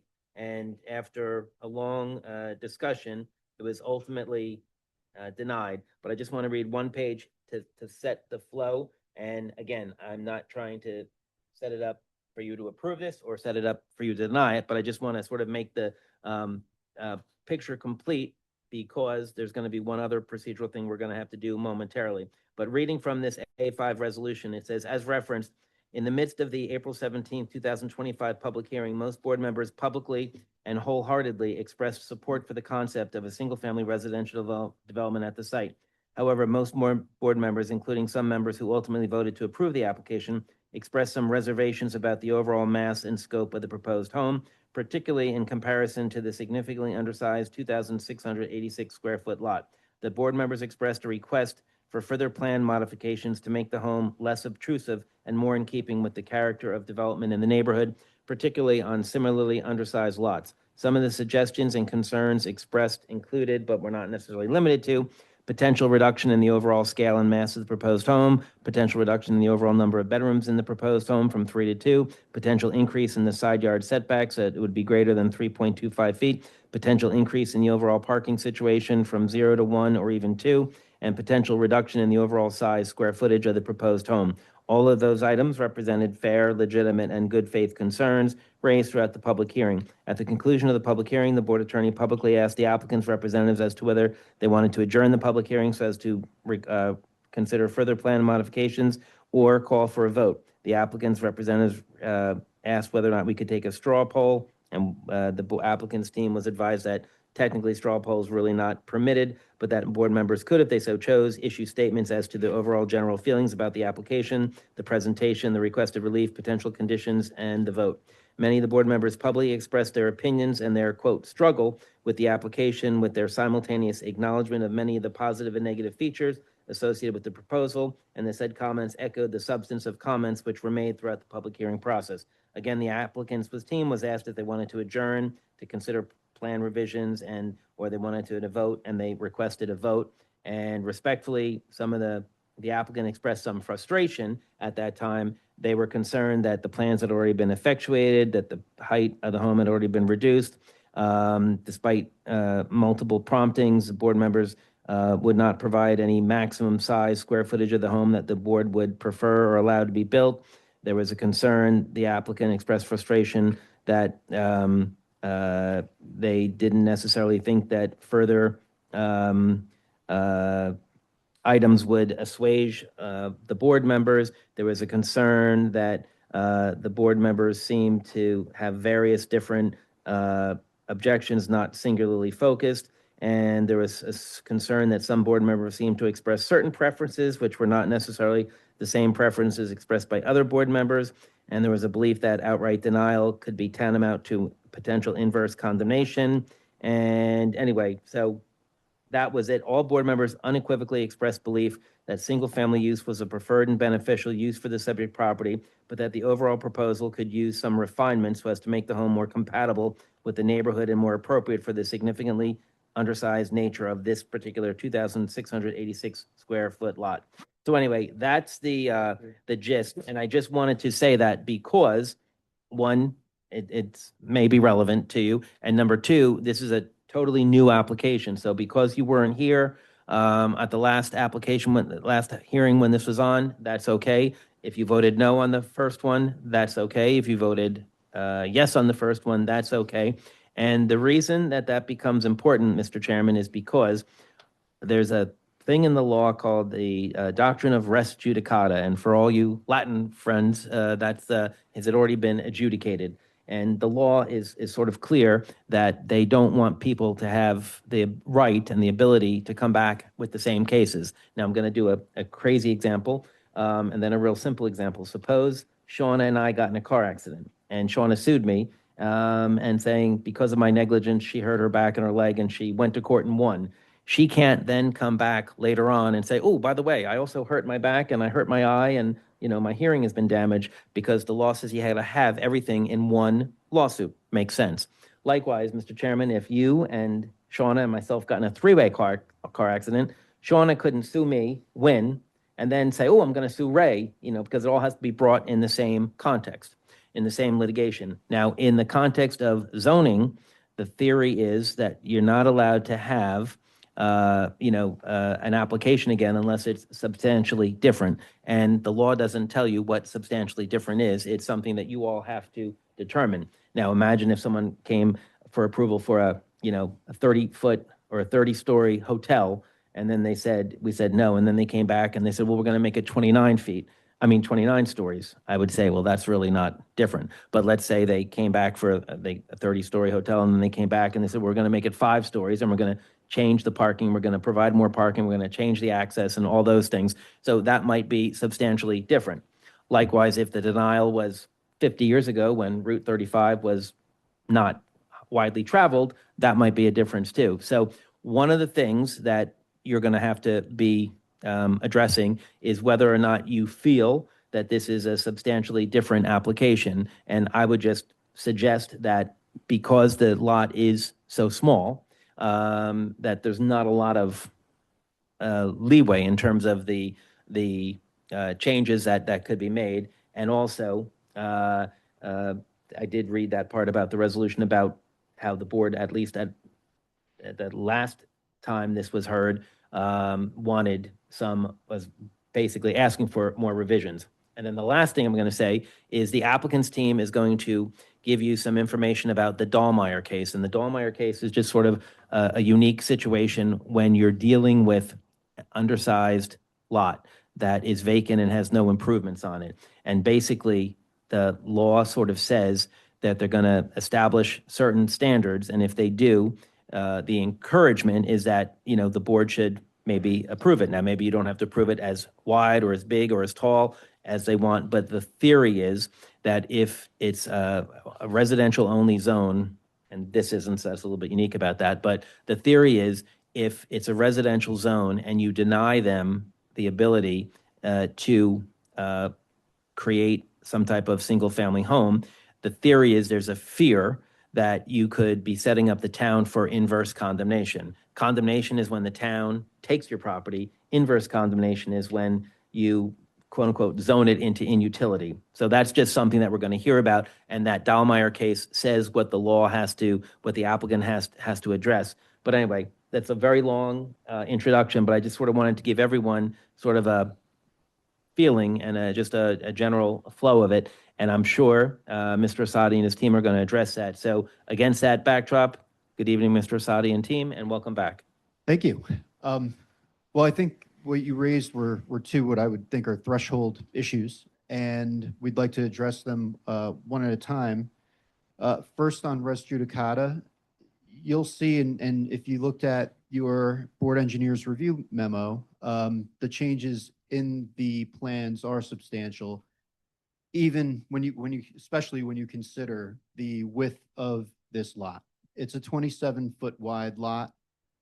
It was not created by the applicant or his predecessors. It's just a 27-foot wide lot. So something needs to go on there. And as Mr. Kennedy said earlier, the board the last time expressed a strong feeling that something should go there. A house should go there. A single-family home should go there. So what we did was, after the application was denied, went back to the drawing board, and given the hardship that this lot does present, which you'll hear about later, we did expand the setbacks. It originally was 3 feet on each side, and now it's 3 feet on the side. It's 3 and change feet on the side where there's a lot of excess land on one side of us. On the other side of us, there's a neighbor. We were able to enlarge that setback from 3 feet to 5 feet. That doesn't sound like a huge amount, but when you're talking about a 27-foot wide lot, that is substantial. Additionally, the size of the home, the square footage of the home was substantially reduced. Our original application, or our first application, I should say, last year proposed a house with about 2,100 square feet. During the course of the application, it was modified to about 1,800 square feet. And we believed when we did that modification that that was going to please the board, but it didn't please the board enough. Today, we're here with a house having less than 1,500 square feet. And for context, and I'd like to introduce as an exhibit, a return of public record search for the borough of Red Bank. And what this search was for all new constructions of single-family homes in the borough of Red Bank since 2010, having equal to or less than 1,600 square feet. And there was a total of 4 homes that were built that met that criteria. And I'd like to introduce. We'll mark that as A6. A6.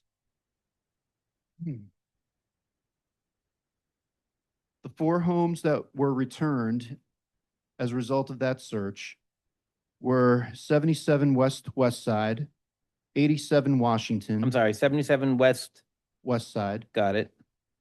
87 Washington, 32 Earl Street, and 41 Bank Street. 77 West Side is a home built on a larger lot, 50 by 100. It's 1,500 square feet, containing 4 bedrooms, 4 bathrooms, according to the property record card, which is attached to the exhibit. 87 Washington Street is on a 27 by 80 lot, which is smaller than the subject property. Subject property is 27 by 100. 87 Washington Street has a house, 1,544 square feet, contains 3 bedrooms and 3 bathrooms. 32 Earl Street is. I'm sorry, Earl or Pearl? Earl. Earl. Sorry. Got it. Earl. And by the way, West Side was built in 2020. 87 Washington was built in 2021.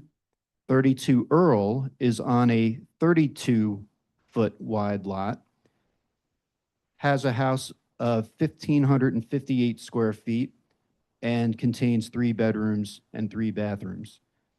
Finally, 41 Bank Street has a home that was built in 2017, having 1,600 square feet and containing 3 bedrooms and 3 bathrooms.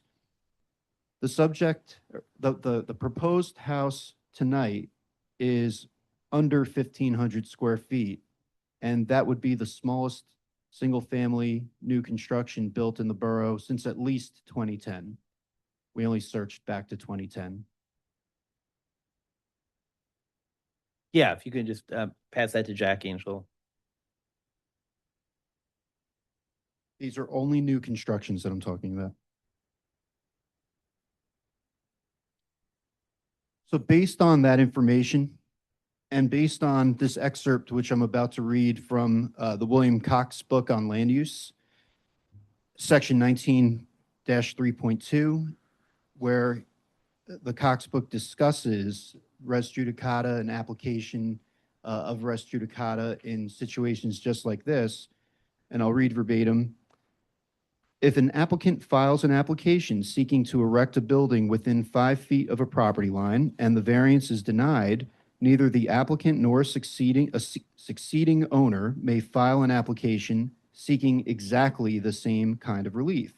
On the other hand, if the second application seeks to erect a building 10 feet from the property line, then the same relief is not being sought and the matter would not be res judicata. So I think that's clear that when you're enlarging, and it says the example he chose to talk about is right on point with our example tonight, where we're not coming back with a 3-foot setback on that more offending side. We're coming back with a 5-foot setback. I think you'll hear that the house is it 19 feet wide as proposed? You'll hear about the width of the house during our architect's testimony, but the house now is 19 feet wide. It's 1 room wide. And it's not possible to go any narrower. So we're giving the most setback that we possibly can to be able to build a house that's functional. That coupled with the fact that we brought to you tonight a proposal for a house that would be not only smaller, but the smallest, we think constitutes enough justification to find that there's no res judicata here.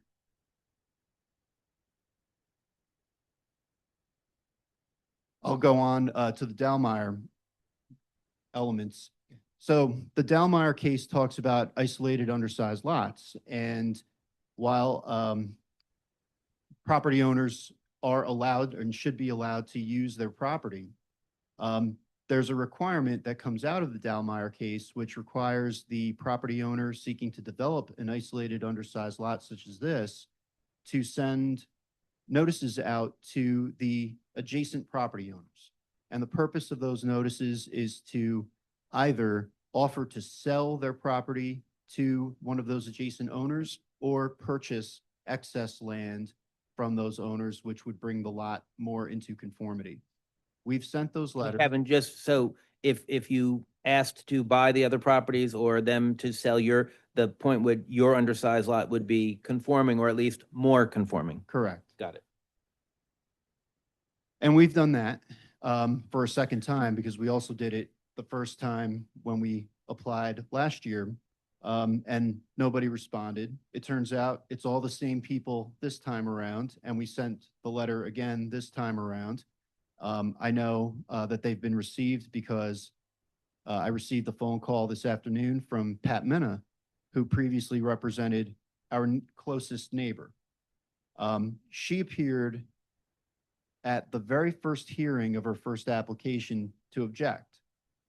But Pat called me to tell me that she looked at these plans and no longer objects and is happy with what we've done. But she did not offer to buy our land or sell us any excess land. In fact, there is no excess land. So And I'd can like you to. submit a copy of those letters? I did. All right. I submitted them to you, but I have another set that we All can right, we'll mark. just mark that as A7. And how many letters were sent? 4. For, I don't think so. I was on the phone with Kevin the other day and he asked me to email them to him. okay. I could have, and I Yeah. apologize. I can so do that tomorrow, though. That's fine. So we'll mark them as collectively as A7A, B, and C, and D. And you said you did not receive any response? Correct. Or any Only, other than only Pat from the Minna's one phone neighbor call? to tell me she was not interested in buying and she's not objecting. So those are my submissions with regard to the issues of res judicata and the Dallmeyer prerequisites. And since they're threshold issues, maybe do you want the board to decide those threshold issues at this So, time? Mr. Chairman, we can do it a couple ways. Sometimes we can make it right off. The law says if we don't address it, that means it's not, I mean, it is substantially different. So we can either address it right now and find it is or it is not substantially different, or if you want to hear the testimony and do it at the end, whatever your pleasure is, either is fine. Well, why don't we just go through the testimony Okay. and make a decision at the end? Very well. Then my first witness is Jacob Morales. All right, good evening, Mr. Morales. Good evening, and if you could just state your name and address, please. When the green button's on, let me. Just touch it. Jacob Morales, 289 Southbridge Avenue. Okay, I'm sorry, what was your address?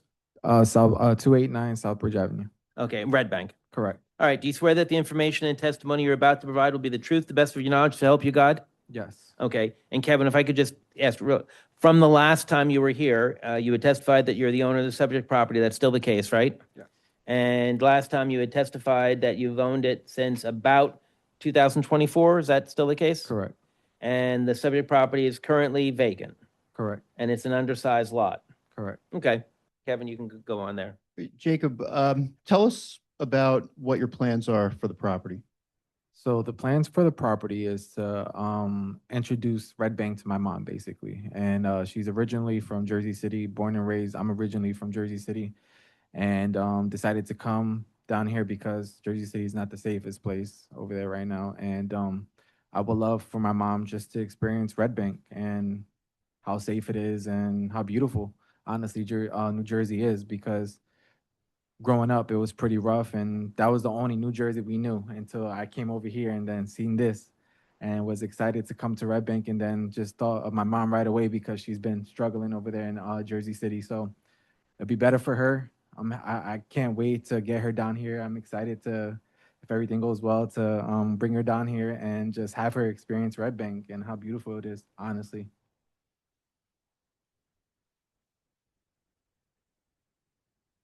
I don't think I have any other questions for Mr. Morales.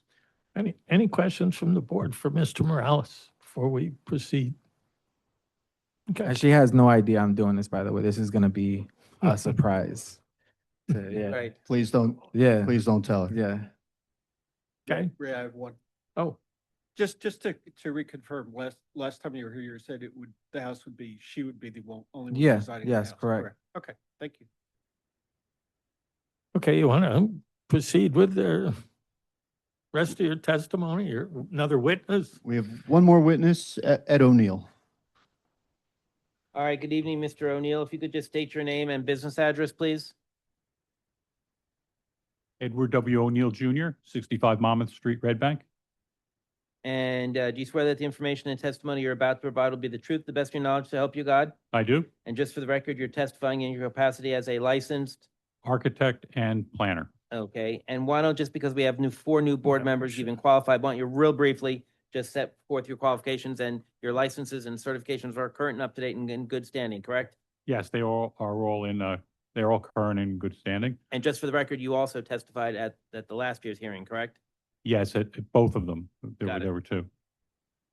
You want me to qualify myself? Yeah, real briefly. Okay, let's see, as an architect, I hold bachelor's and master's degrees in architecture. I'm also the head of the architecture program at Brookdale Community College and have been for the last 37 years. I've been in practice since 1986. I've done numerous projects throughout the county. I've been through before this board dozens of times. Yeah. And as a planner, I also have a master's degree in planning from the University of Pennsylvania in Philadelphia. I've again appeared before this board numerous times and other boards throughout the county. That's good. Right. Mr. O'Neill, you've been in front of, I've been here over 18 years and I don't know how many times you've been in front, so So again, we'll accept it. thank you. Thank you. Everything is actually, I'm prepared to use my pointer. Last time I was here before the planning board, the TV was there. And Shauna Progress. was Shauna was the person controlling the show, and she agreed to do that again because I was unaware that the new screens have been installed. So And I guess you're looking at a screen that's above there. So, okay, so we're going to proceed, but I don't have an easel because it didn't seem to make any sense to me. So why don't you start with just describing the house that's being proposed tonight? Okay, so the house being proposed tonight has been reduced in size. Sure, I'm just going to make sure I get the numbers straight. It was the last time we came, it was 1,875 square feet, and we've reduced it to 1,498 square feet. It still contains 3 bedrooms, and it has 2.5 bathrooms. We have, sorry again, we increased the northern setback from 3.3 feet to 5.1 feet. We reduced the building height from 26 feet to 25.5 feet. I'm sorry, 26 feet to? 25.5 feet. Lot coverage has been reduced from 32% to 28.7%. The rear yard setback has increased from 35.5 feet to 37 feet. The basement and attic are unfinished, although as per Jackie's letter, I've put together a drawing that shows that the basement and attic, which weren't in the original proposal. So I'm not sure whether you have that. And the basement is going to stay unfinished? Yeah. Okay. So if we look at this site plan, you can see this is the building in red. It does not have any off-street parking, and the reason it doesn't was that in prior applications, the board didn't want us to put a curb cut here and 2 parking spaces in the front yard. So I realize it's a new application, but we took that as being kind of a standing decision that the board had made, even though I know there's new members. By taking out the curb cut that's here, we have increased on-street parking. And if you look, when we look at a few photographs, you'll notice that there's a very large parking lot here. And the lot to the south, we're actually on its back. This is the back of the lot. The house is on Doctors Parker Boulevard. The house is about here. This is a house that was converted to an office building, so it's parking lot. So there's constant free parking spaces on street here. And that was determined at the last hearing, so that it seemed to be the board's pleasure to have this area as green and landscaping as opposed to as parking lot. So that's what we're still proposing. And it was also proposed that we had the house set back further so that we could have the parking lot and it would meet the front setback. The board in the discussions discussed the fact that these houses and most of the houses on the block are closer to the front. So they suggested that we eliminate the parking, which we did, and we push the house forward, even though the house would not meet the front yard setback. So that's why we need that variance. The other 2 variances are for the. Can I interject with a Yeah, question? please. So based on all of that, do you believe that it's a better zoning alternative to have the house closer to the street and request the variance for those reasons? Yes, I think it lets the house blend in more with the other houses on South Bridge. And I think the elimination. South Pearl, I'm sorry, South Pearl, you live on South. Sorry about that. I think the additional green space will enhance the streetscape.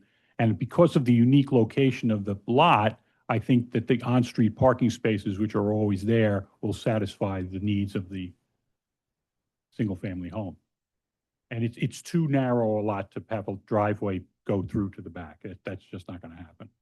It's only 27 feet wide. Let's see. Oh, there's a small deck in the back. And these 2 kind of grayish dot squares would be where the condensing units for the air conditioning system would be located. This, again, the house that's here is well over 100 feet away from the property line. And was that location chosen with the interests of the nearest neighbor in mind? Yes, and the idea would be that we would provide screening around it, and that's why the deck doesn't go all the way across. It stops about 5 feet short. and that's more than enough room to put the 2 condensing units. We feel it's going to be 2 condensing units because typically, even though the house is relatively small, they typically would put a furnace in the attic and the furnace in the basement to reduce duct work, and it's a more efficient way to heat and cool a house. So really, there are 4 variances. 2 we can't do anything about, which is the frontage and the lot size, as Mr. Asadi explained. And then there's the 3.1 on this side here, but that faces a yard that's 100 feet deep. And then the other one, which we really can't avoid either, we've increased from 3.1 feet to 3.3 feet, I'm sorry, to 5.1 feet here. And so that gives us the house. And again, this is I'll call it a negotiated variance. We're trying to do what the board was suggesting and after a lot of discussion.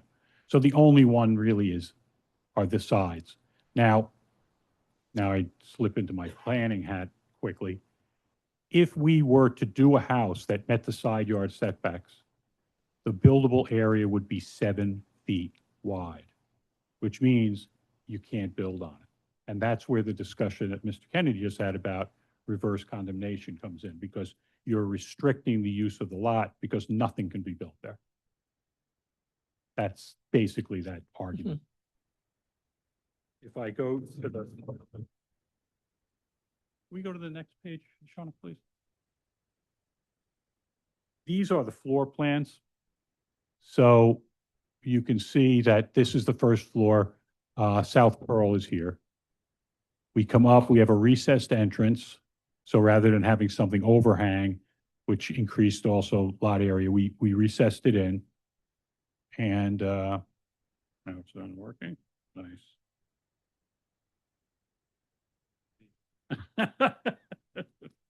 Well, isn't that interesting? So I'll have to just kind of wing it. If you look at the bottom plan, you enter into the front door. The living room is to the left. There's a laundry on the first floor. Thank you, Shauna. There's a half bathroom, closet, and then there's a pantry, because the reality of pantries these days in Costco and BJ's and all that is everybody's got a pantry to put all that stuff in. And then there's an open kitchen dining area, and then the deck. Upstairs, you go up the stairs, and there's a master bedroom in the front with 2 closets and its own bathroom, 2 other bedrooms, and then a bathroom in the hallway in the corner. The logic of the 3 bedrooms is quite simple if you think about it. If you're moving into a house, and let's just say it's a young couple, in this case it's not, but if you have a young couple, they move into the house, they settle into the neighborhood, they have a child. Everything's wonderful. They have a little girl. Life is great. Then they decide, maybe we should have a second. As my father used to say, an only child is a lonely child. And they have a second, it's a boy. Now, eventually, that's going to be a problem having them in 1 bedroom. And that's where the 3-bedroom typical house comes from. That's where that program comes from. Nobody builds 2-bedroom houses. It just doesn't happen. Those are apartments, which are not considered to be things that are long-term. And if you go to the master plan and you look at some of the things in the master plan, one of the things it talks about is solidifying neighborhoods, meaning having people move into the neighborhoods, stay in the neighborhood, become part of the community. And that's what communities and neighborhoods are all about. So 3 bedrooms allows that to happen. And that's why we have 3 bedrooms, even though Jacob's mother is not necessarily having a lot of kids there because she's older and all that sort of stuff. The next sheet is the basement plan, which is unfinished. Now, there's a room in the front that's a mechanical room. There's a funny thing in the building code about this, which is that if you use engineered lumber for the floor, which we will because it's a better product, you have to fire rate everything in the ceiling of the basement unless you have the mechanical equipment in a dedicated room that has fire ratings all around it. So that's what we've done. It's an economy thing. The attic, you'll see the orange area are areas over 7 foot. and it's 184 square feet, which comes to 23% of the second floor, so it meets the 1/3 threshold. And then the elevations, thank you. So this would be the front, which would face South Pearl. So you can see it's narrow. And then that's the side that faces the neighbor with the really long yard, for lack of a better term, the south side. We also tried to fenestrate it as much as we could because that's where the sun is. Sun comes from the south. We have a large distance. There's no shadows. This way we can bring a lot of natural light into the house. If you want to think about natural light in ways other than what it does for you physically, it is an energy saving device.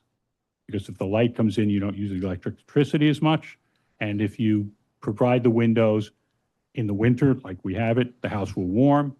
And if you have windows on the other side, which we do, that'll provide through ventilation in the spring when hopefully this cold snap eventually ends. So if you go to the other two elevations, so the one with the 4 windows around the staircase would face the neighbor. So you can see there's relatively minimal fenestration to the neighbor that's 5 feet away. And again, it's not 5 feet, it's 5 feet plus 5 feet, which is their setback. And then the back elevation there's a covering over the door to go onto the deck, and there's window for the bedrooms and in the kitchen. And then the next picture this was taken in 2023. So next to the blue house, to the left of it, that's the lot. Right there, yep. And then you can see to the left, the other house to the south isn't even in the picture.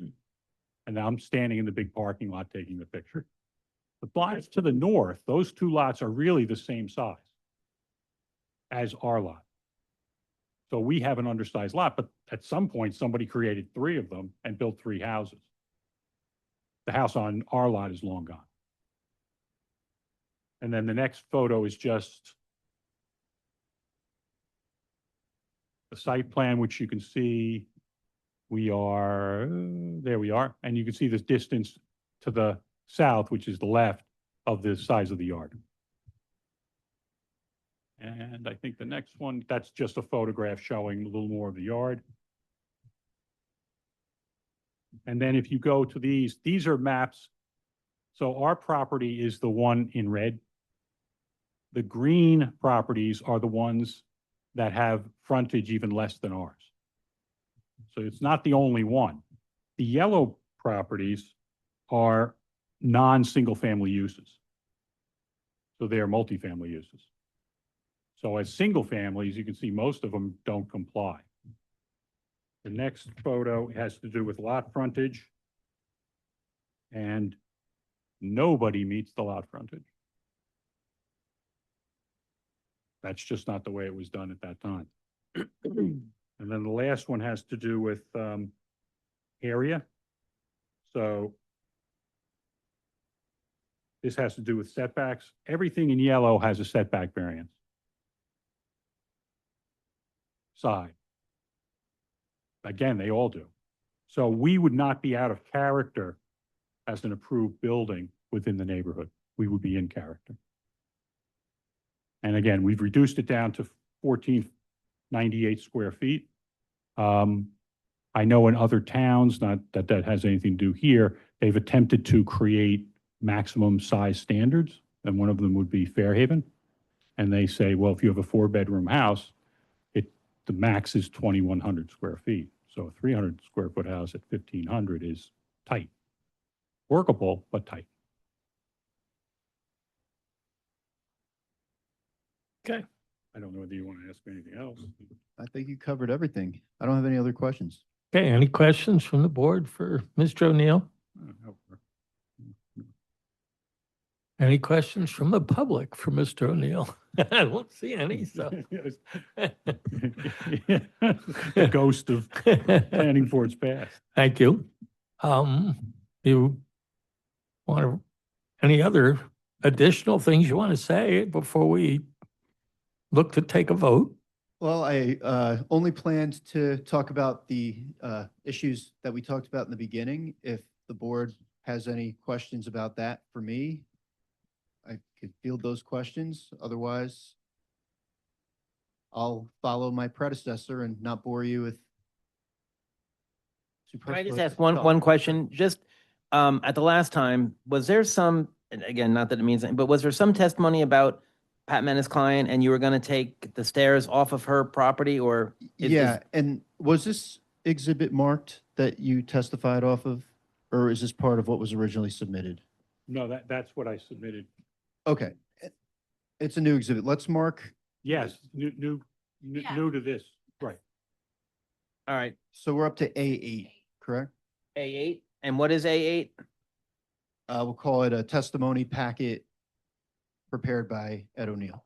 Okay, And on A8, to answer your question, on the first page, there, where it shows the subject property with a portion of the neighboring property that you asked about, there's a note that points to those steps. And it'll be page 1 of that. And my pointer now works. I don't know why. Oh, well, there you go. And the note, which I can't read from the screen, but I can read it from my page, says existing neighbors stoop to be reconstructed by applicant to be reoriented to South Pearl Street. all right, so right now, the stoop is on whose property? The stoop is fully on the neighbor's property, but the problem with her stoop is that it protrudes towards the subject property such that when you step off the bottom step, you're now no longer on your own property. So when your neighbor steps off the bottom stoop, she's on your property? Correct. All right, and so you are going to do what?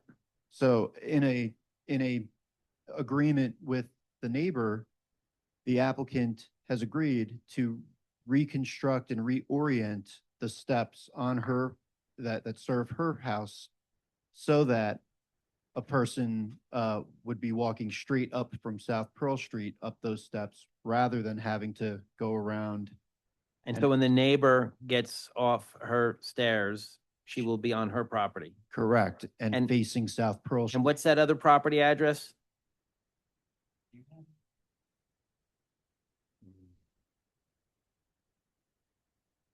Let's get you that. Hold on. It's Pearl Street, right? South Pearl.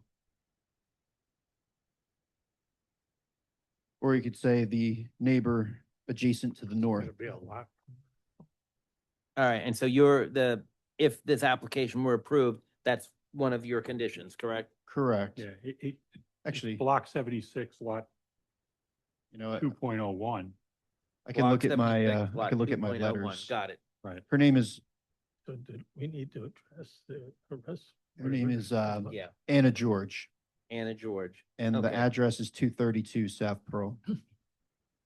Okay, so Mr. Chairman, we have a couple of conditions if the board is inclined, and I guess the first discussion is do you all as board members feel this is substantially different based upon all the things that Kevin and Mr. Morales and Ed O'Neill spoke about?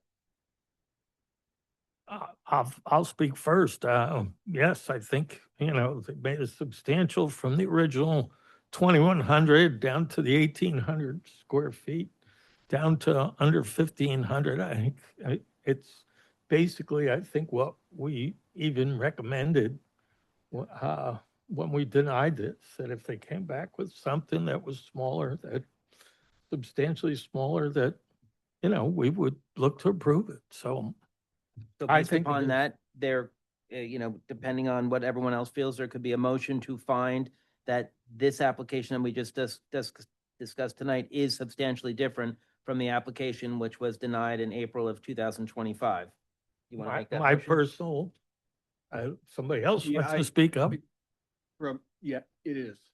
Just from a number standpoint, it's 20% less than last time, which had already been reduced by 200 and something square feet. So to me, 20% is substantial. Okay, so So, Shauna, can you just do a roll call on whether this is substantially different from the last application? Yeah, Ray made the motion, I'm yes, assuming, I and did make the motion. Gene seconded it. Is that? Second, sure.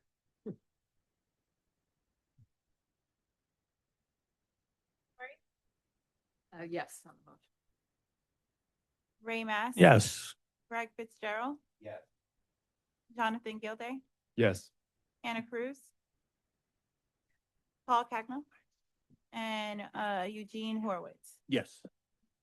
All right, so Mr. Chairman, now that that hurdle has been cleared, it's a question of whether or not the board wants to approve or deny the application, and if it's going to be approved, I have conditions, but I defer to you. I would, if you would go ahead and read those Okay. conditions before we The- make a the- motion. Typical conditions would include promises, commitments, and compliance with all those promises, commitments, and representations that the team made tonight, compliance with the affordable housing rules, regulations, contributions, and payments, if any, compliance with the board engineer review memorandum, compliance with or that deck stair relocation and connection that we just talked about. Jackie, grading and drainage details, is that something now or at building permit? At permit. We usually say no light spillover, compliance with all the building and construction regulations. There's a 24-month shelf life if the application is approved, within which you need to get your permits or any extension. Let's see, the basement and the attic, you'll see I can't read my own writing here, but the basement and the attic are gonna remain unfinished and not utilized as bedroom or second apartment or living space. And then we talked about, but just with the air conditioner, it's gonna be new, noise efficient and all that good stuff. Absolutely. Okay, and then screening around the air conditioning, okay. Got it, as per ordinance and the testimony. And we usually say no further expansion or intensification absent further approval, compliance with the building, no increase in number of bedrooms absent further approval from the board. I wrote a joke here, no one's allowed to reach out to Mrs. Morales and spoil the surprise. Fire rating per code, the 2.5-story compliance, and the deck reconstruction and relocation, and that's at your client's expense. They're gonna do that? Yeah. Thanks. All right, and I think that was the gist of it, Mr. Chairman. Kevin Asadi, are those conditions acceptable to you? Okay. Acceptable. And more importantly, Mr. Chairman, are those conditions acceptable to you and the board members? Somebody like to make a motion to approve or deny based on Mr. Kennedy's. I would like to make a motion to approve it, to approve the application. And I'm a little colloquy here, but I'm very glad you came back. I had voted to approve this last time. Mr. Morales, you've taken a somewhat useless piece of property that was sitting there providing no utility whatsoever to the borough and now creating a house, single-family house, which I love to see and wish I saw more of, quite frankly. So I would urge everyone to vote for it. And again, I'd like to make the motion to approve it, subject to the conditions that Kevin just outlined, and I'll is there a second.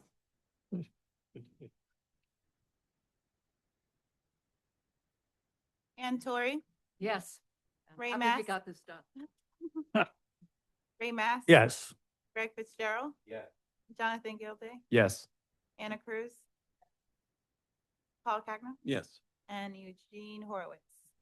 Yes, and Okay. if I could just echo what Paul said, and Mr. Morales, I admire your perseverance, and I love what you're doing for your mom, and I hope she has the best experience in Red Bank.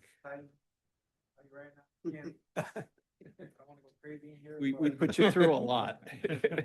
Really appreciate it because this has been a very stressful, long process, but everything happens for a reason.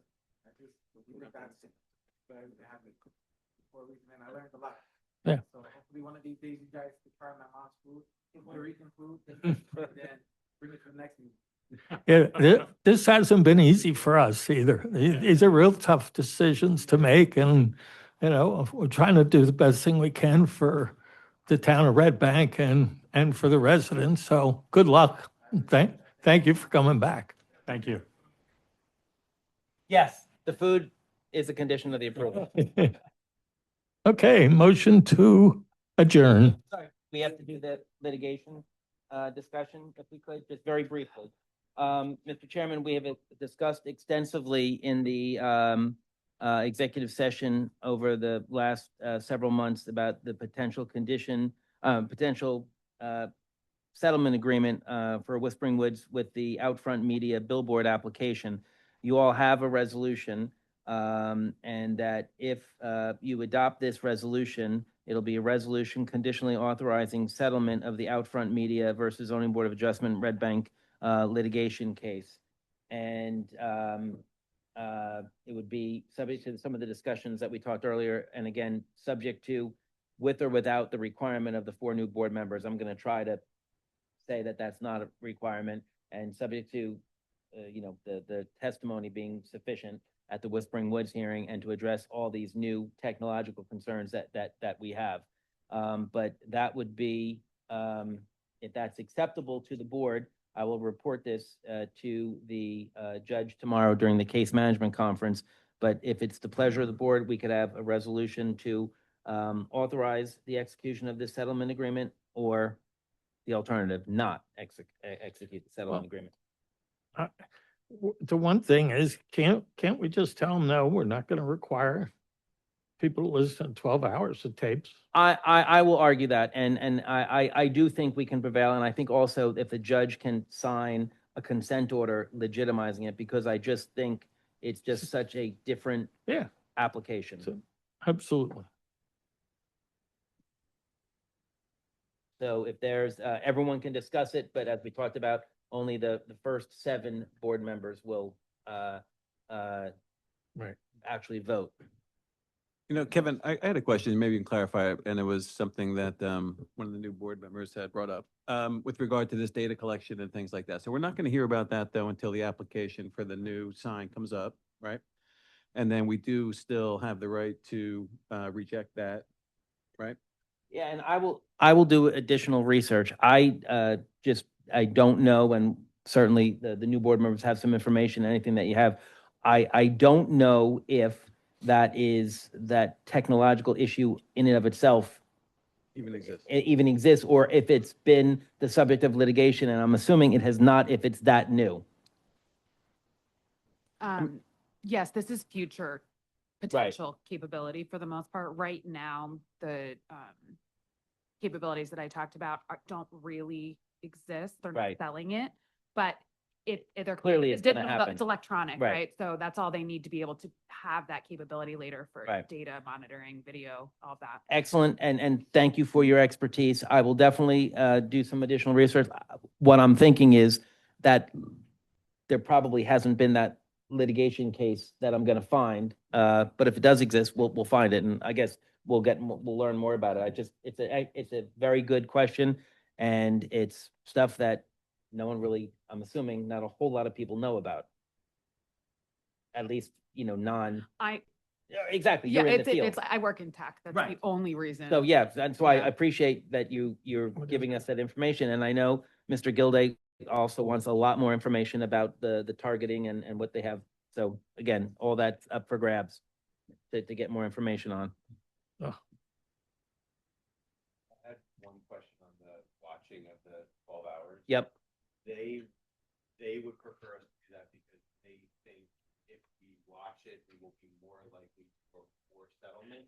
I think they want you to watch it because they feel if you don't watch it, it would be they would be exposed if there was litigation on it.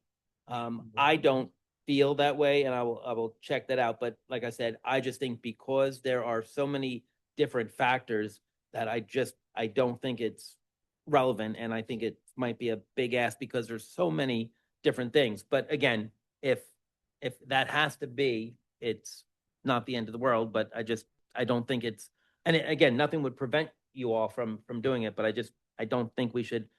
So I'll try to push that one. Okay, so what do we? So if there's no other questions, there would be, if someone would make a motion to authorize adopt the resolution to authorize the settlement, if that's the pleasure of the board. Well, I'll make a motion to authorize the settlement agreement.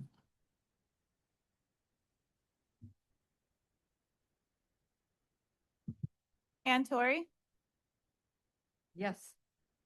Ray Mass. Yes. Greg Fitzgerald, Yes. Jonathan Gilday, No. Anna Cruz, Paul Cagno, Eugene Horowitz. Yes. Okay, All right, and thank you. I know this has been very, very intense and very important, and I appreciate, and I thank the board members, the new board members, particularly for getting on board so quickly and for bringing many new things to the table, which is going to make us a better board. Before we adjourn, motion to adjourn. may I make a comment on one of the, I'm sorry, was Bridge Avenue? So, in the Bridge Avenue, hearing, there was a testimony about the gravel lot and, the pervious nature of it, impervious nature of it. And, in Red Bank, there's an exception made for, and Shauna, thank you for pointing this out to me. There's an exception made for, 1 and 2 family homes that gravel lots are not considered pervious for the purpose of lot coverage. But Red Bank is kind of an outlier in this case. The surrounding towns, Little Silver, Shrewsbury, Fairhaven, they all do consider gravel to be a impervious surface, because I mean, the fact is it is once it's compacted.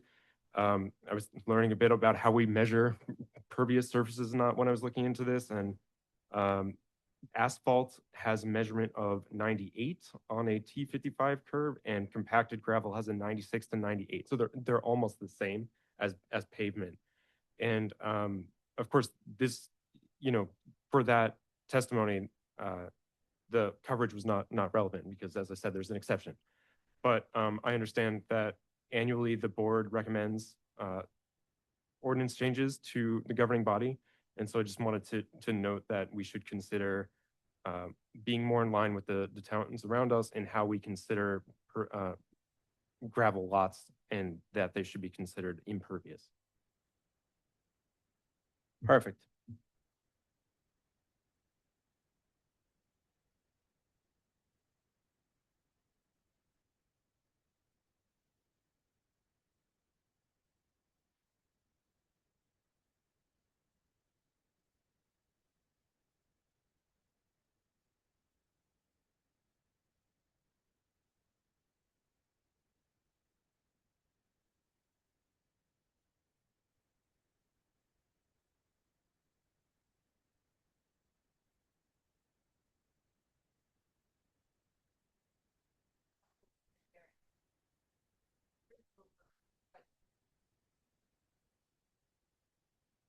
Right. In this case, it was for parking vehicles, so I imagine it would, yeah.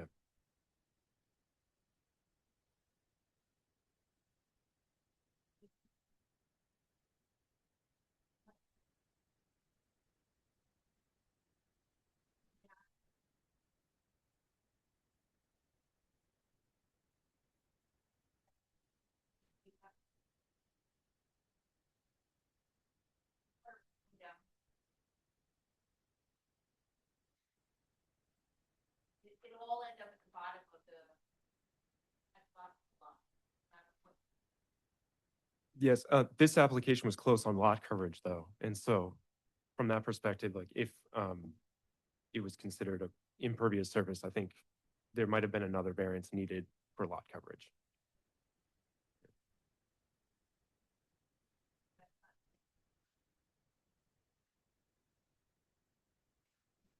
Mhm. But on the surface. Yeah, no.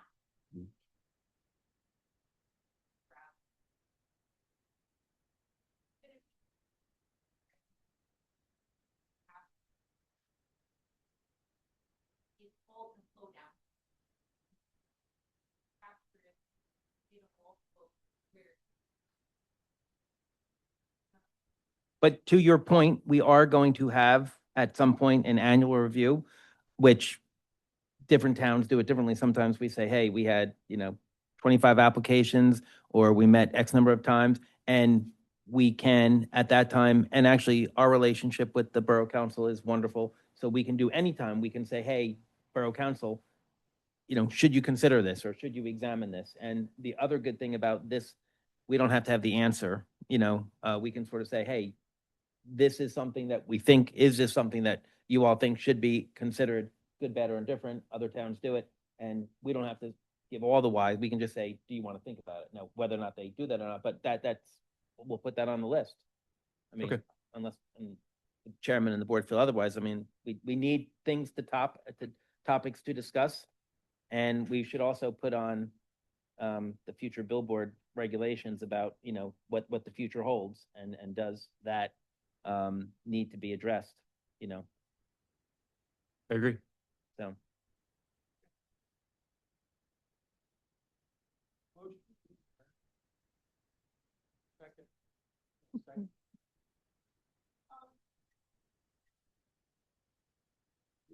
Thank you. That was a productive